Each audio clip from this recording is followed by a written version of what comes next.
I'm Errol Barnett at the CBS Broadcast Center here in New York as we continue to cover this breaking development as Israel and Hamas reach a ceasefire and hostage release deal in just the past few hours. We understand it will unfold in a series of phases, starting with hostages being released by Hamas as early as this Sunday. We just watched as President Biden tried to accept credit for helping for the U.S. part to negotiate this deal. He says the deal is exactly based on a framework he established in May of 2024. We're going to continue to get reaction from the region and all of our experts. I want to begin first, though, with our CBS News Middle East reporter, Courtney Keeley. She's with me here on set in Studio 57. You have done extensive reporting from the region for many years. I want to first just take a breath and let sink in the significance of the news that after all these fits and starts, we now have this deal announced. How significant is it?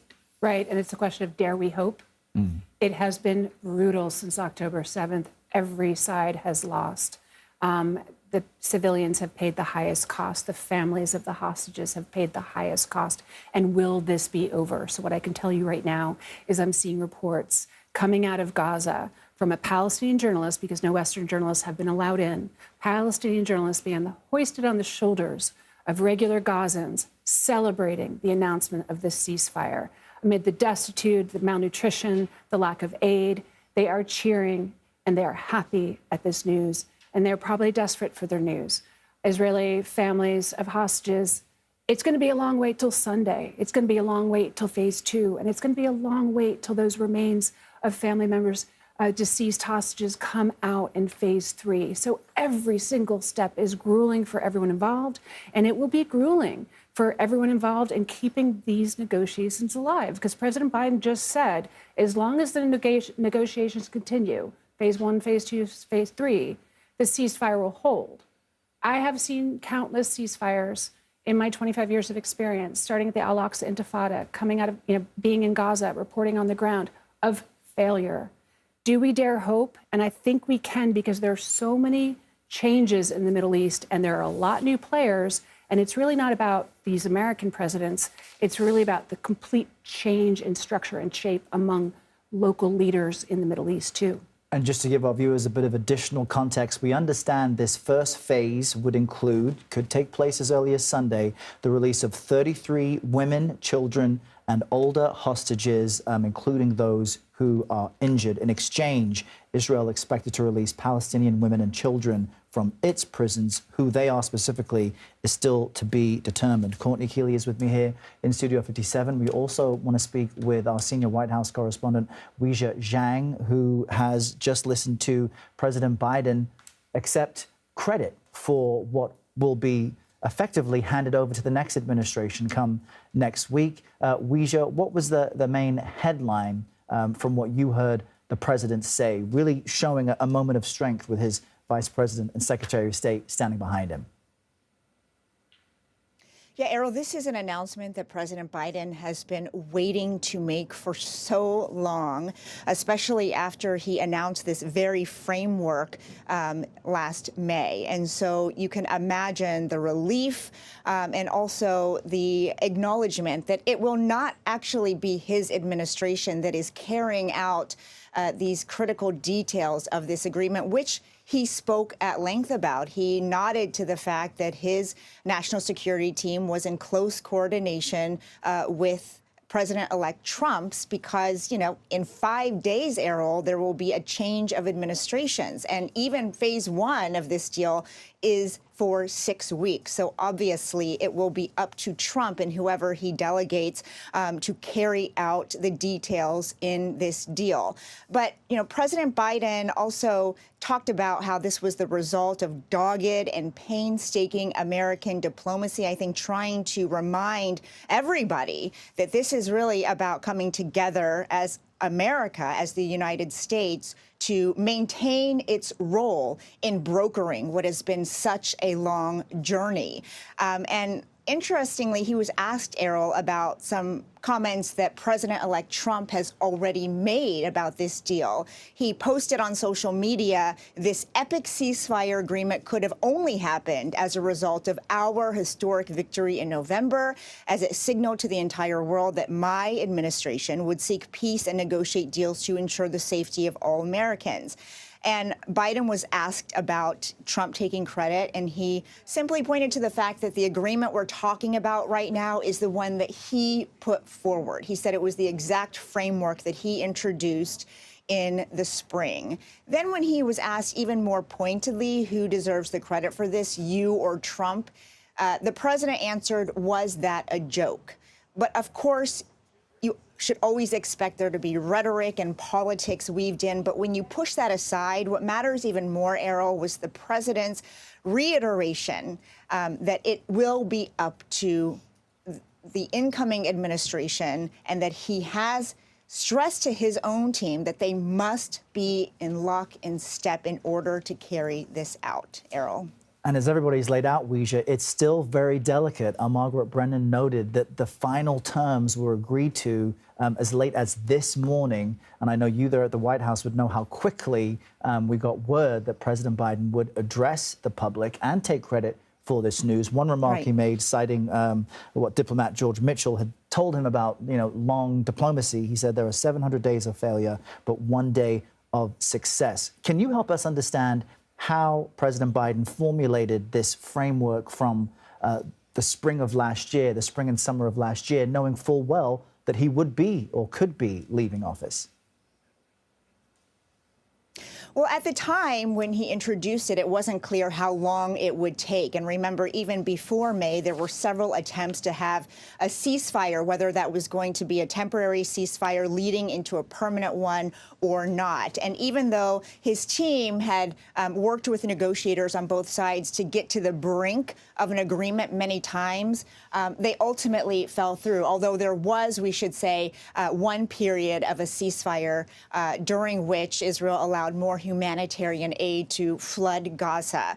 And then, of course, the fighting resumed. And so when the president introduced this in May, it was always going to be with these details, but the start date was unknown. And it just so happens that the start date is now 5 days before President Biden leaves office. But, in his mind and his team's mind, that is still obviously a tremendous victory for Biden because it happened on his watch. And we should say, Errol, that in just a few hours, the president was already set to deliver a final farewell speech to the nation, which we will carry here on CBS News Live at 8 o'clock tonight. And, this definitely changes his message. 2 days ago, he delivered a final foreign policy speech about all of his accomplishments. Today, he is able to revisit that and not only talk about his closing message to the American public, but he's able to leave them with this huge victory that he can now claim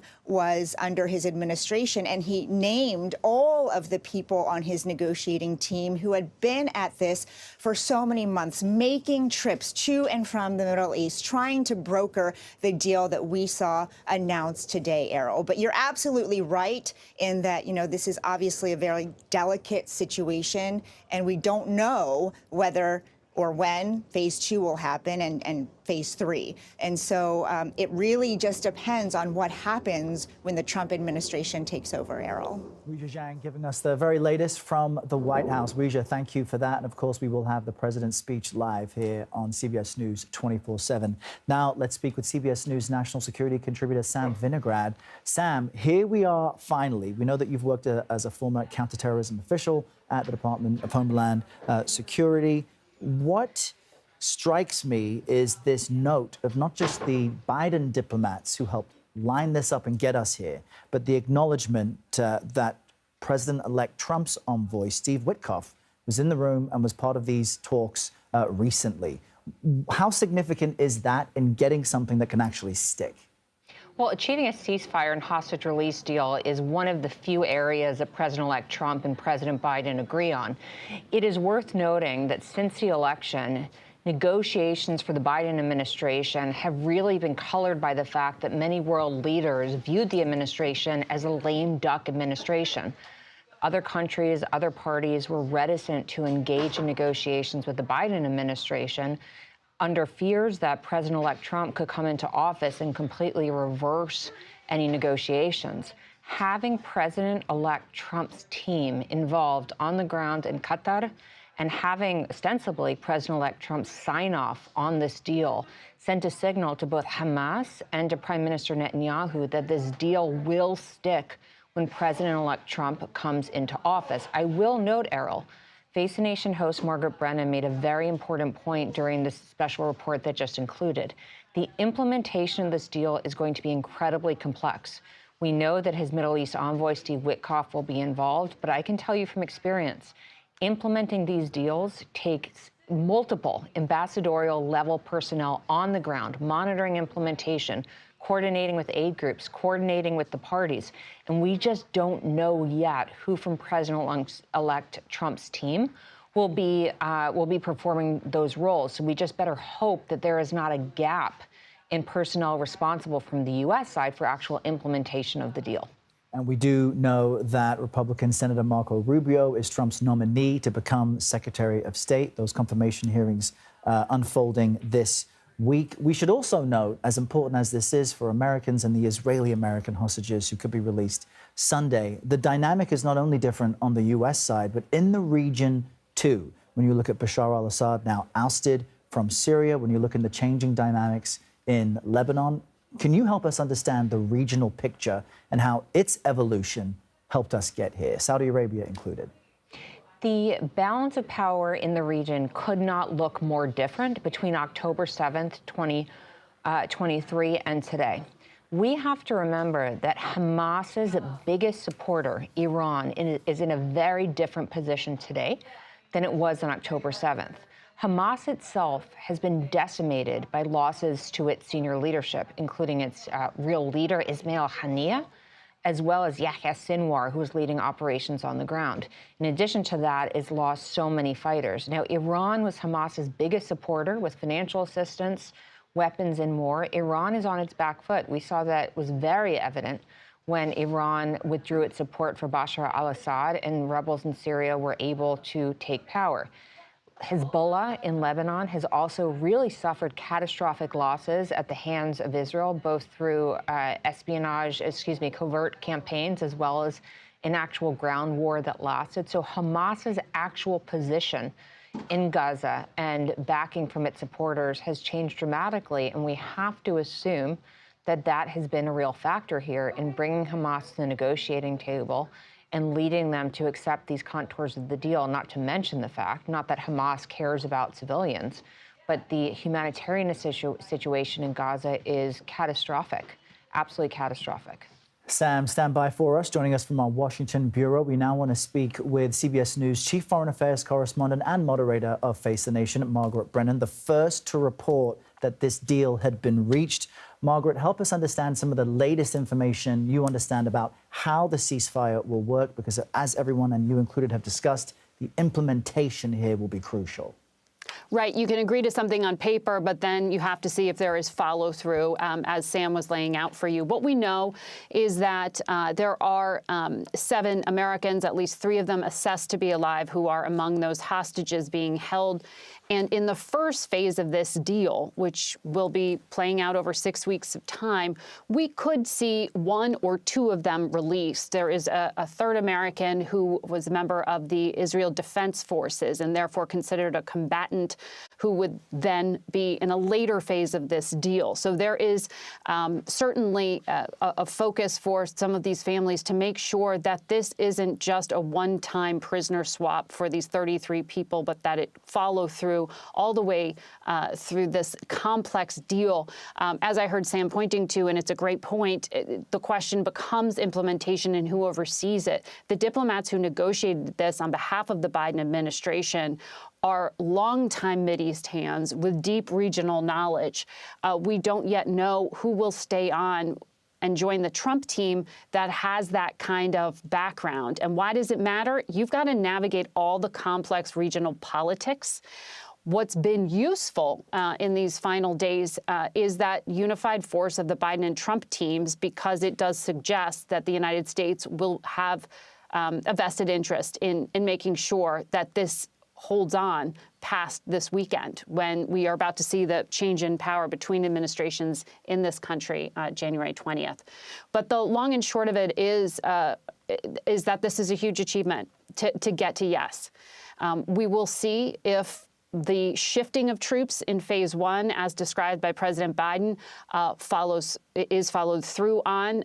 We heard the Qatari Prime Minister announce all the details and really lay them out. This is important for the public record so that there can be an accounting later on. We have not heard from the Israeli Prime Minister a statement of support yet. Perhaps that has to do with the complex domestic politics he has. This deal has to go forward for approval by his own cabinet in the Knesset. The Security Cabinet had already signed off overnight last night, but it still has to go through a process. We also have not yet seen the list of names of Palestinian prisoners who will be released from Israeli detention centers. And that is expected to draw legal challenges within Israel. So this could get complicated on the political front in the next few days.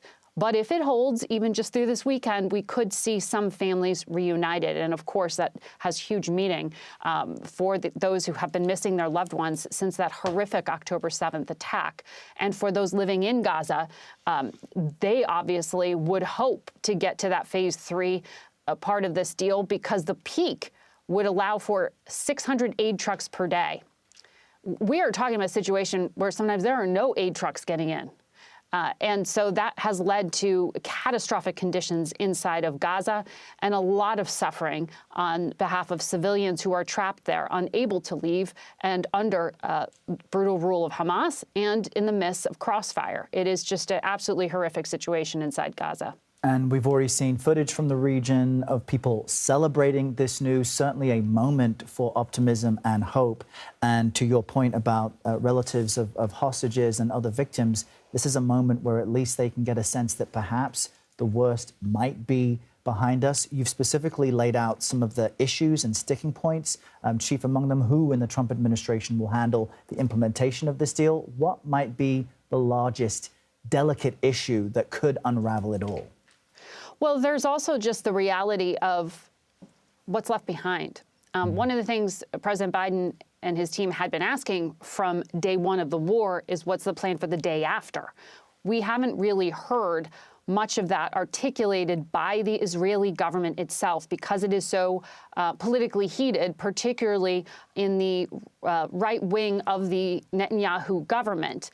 Prime Minister Netanyahu is in a tricky political spot. There are members of his coalition who want to annex Gaza. They don't want to withdraw, and they don't want to give that territory back to Palestinian control, period, and believe they have a right based on religion and their personal belief that that territory should be Israeli and not Palestinian. This is a domestic issue he's got to hammer out. That's going to be really complex.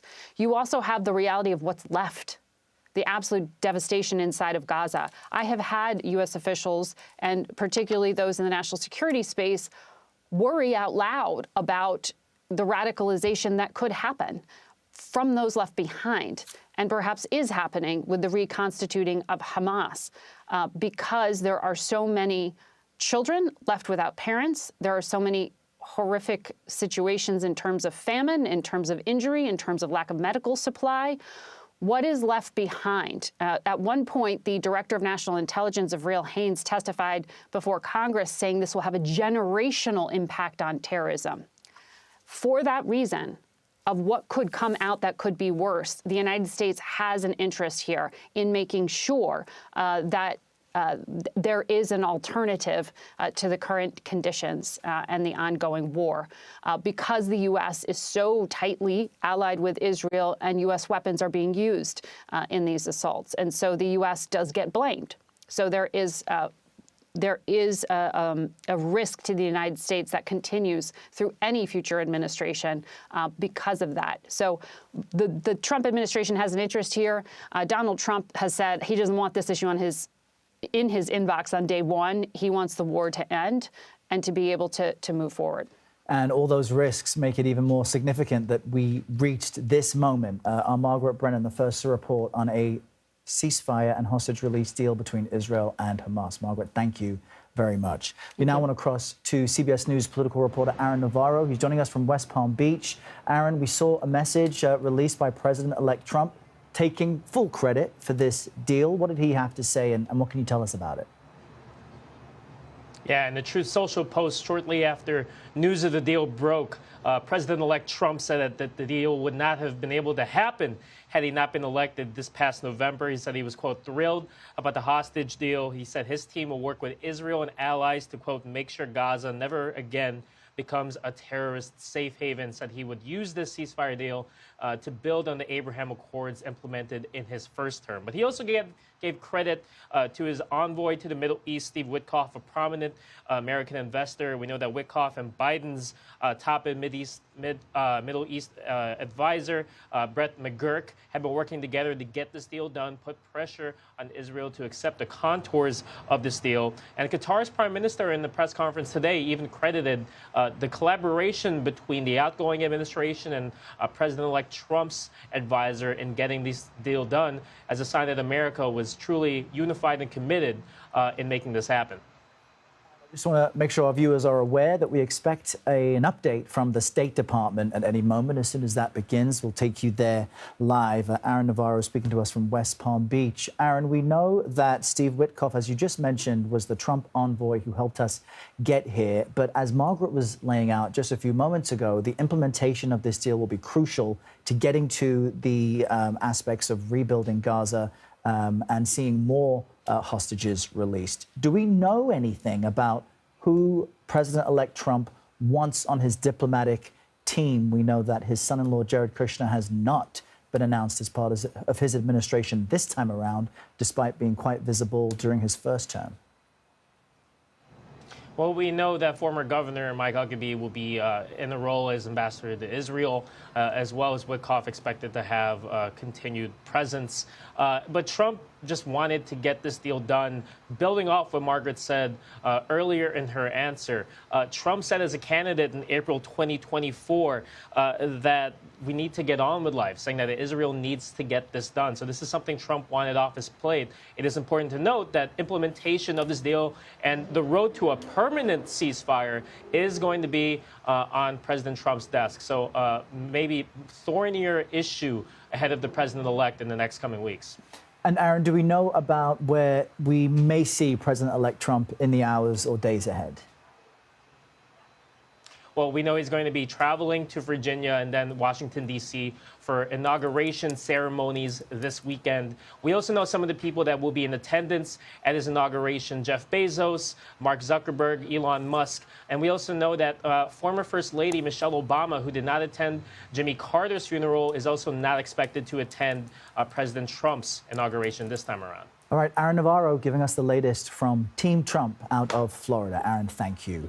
We want to cross now to the State Department. We understand they've just started to take questions and speak to the press. Let's listen.